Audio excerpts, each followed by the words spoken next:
प्यारे बच्चों, PFP number 1 देखो इस पर्टिकुलर टॉपिक का। इस टॉपिक के अंदर आपने बहुत सारे एग्जाम्पल सॉल्व भी किए, अच्छे भी थे, इजी भी थे, और उसकी अब एक्सरसाइज है। एसएल और अगर आपके पास हो तो सामने खोल कर रखो और देखो, क्वेश्चन को पढ़ो, खुद से भी करो ट्राई। अगर आपसे खुद से ना हो देन आप यहाँ आकर इसको देखो, 100% देखो। देखो आपको एक चीज़ बता देता हूँ, अगर आप बहुत अच्छे से एसएल को लगा देते हैं ना, तो आपकी ये समझ लीजिएगा, मेरा तो ये मानना है कि अगर आपने एसएल अच्छे से लगा दी तो आप फिजिक्स निकाल दोगे, नीट की निकाल दोगे। क्योंकि आपको क्या करना है, सारे की सारी थ्योरी पढ़नी है, उसके बाद आपको एग्जाम्पल सॉल्व करने, पीएफपी सॉल्व करनी है, उसके बाद आपको वेरी शॉर्ट लगाने, फिर शॉर्ट क्वेश्चन से लगाने, फिर शॉर्ट के बाद आपको हायर ऑर्डर थिंकिंग के क्वेश्चन हैं वो लगाने। अगर आप ये सब लगा लेते हो तो फिर कॉम्पिटिटिव सेक्शन आता है, उसको भी लगा लो, फिर आपका भाई नीट की तैयारी कंप्लीट हो जाएगी। क्वेश्चनों का लेवल बहुत अच्छा, एनसीईआरटी गाइडलाइंस और एक्सरसाइज भी दे रखी है, सब लगा दो तो बहुत स्ट्रॉन्ग तैयारी हो जाएगी। इस क्वेश्चन को देखो, आपसे कह रहा find the temperature at which the velocity of the sound in air will be 1/2 times the velocity at 11 degree centigrade. देखो आपको पता है वेलोसिटी जो होता है वो टेम्परेचर के स्क्वायर रूट के इनवर्सली, सॉरी, वेलोसिटी जो होता है वो टेम्परेचर के रूट के डायरेक्टली प्रोपोर्शनल, डेंसिटी के इनवर्सली प्रोपोर्शनल। ये दो रिलेशनशिप तो आपको बहुत अच्छे से पता है। तो यहाँ पर वेलोसिटी का टेम्परेचर के साथ डिपेंडेंसी है। आपसे कह रहा है find the temperature at which the velocity of the sound in air will be 1/2 times the value at 11 degree centigrade. तो जो 11 डिग्री सेंटीग्रेड पर वैल्यू है उसका 1/2 टाइम्स होगी किसी पर्टिकुलर टेम्परेचर पर। तो वो आपको टेम्परेचर बताना। तो यहाँ पर लिखेंगे सॉल्यूशन, कहेंगे let's say the temperature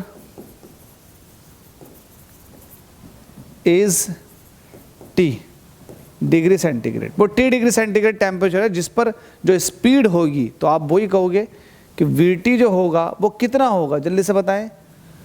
VT जो होगा 1/2 टाइम्स लार्जर होगा V11 का। आप ऐसे कह सकते हैं मोटे तौर पर, ठीक है।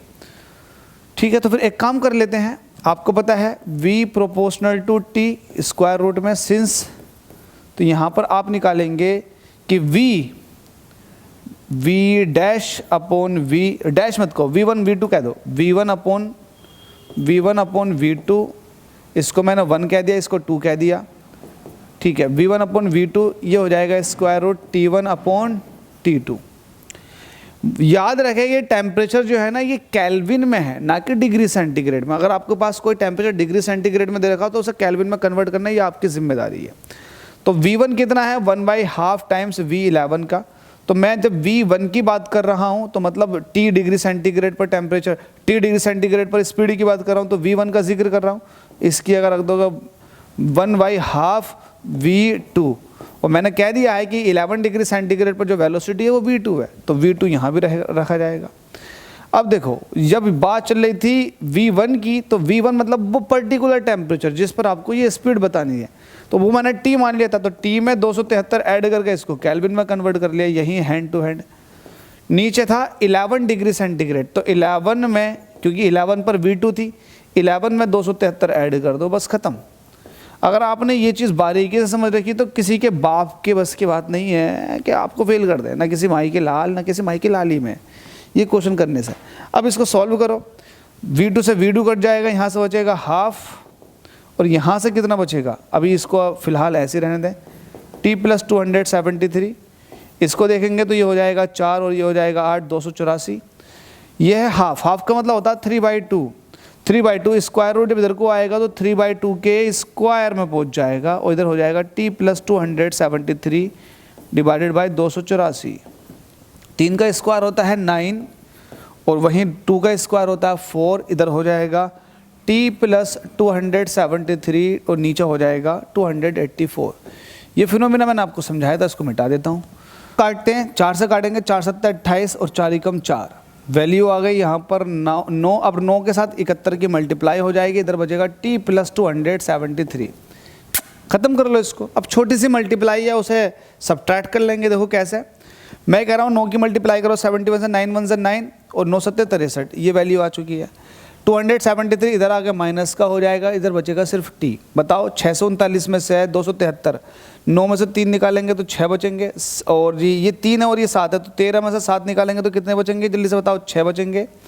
और यहाँ बचे 5 में से 2 निकालेंगे बचेंगे 3, तो वैल्यू आ जाएगी 366। तो t की वैल्यू आ चुकी है 366 डिग्री सेंटीग्रेड। बस खत्म।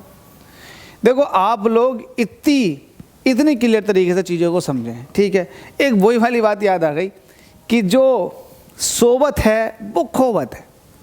आप लोगों ने सुना ही होगा, जो सोबत है वो खोबत है, लेकिन जो जागत है साला वो कुछ नहीं उखाड़ पावत है। इसको उतार लो अच्छे से।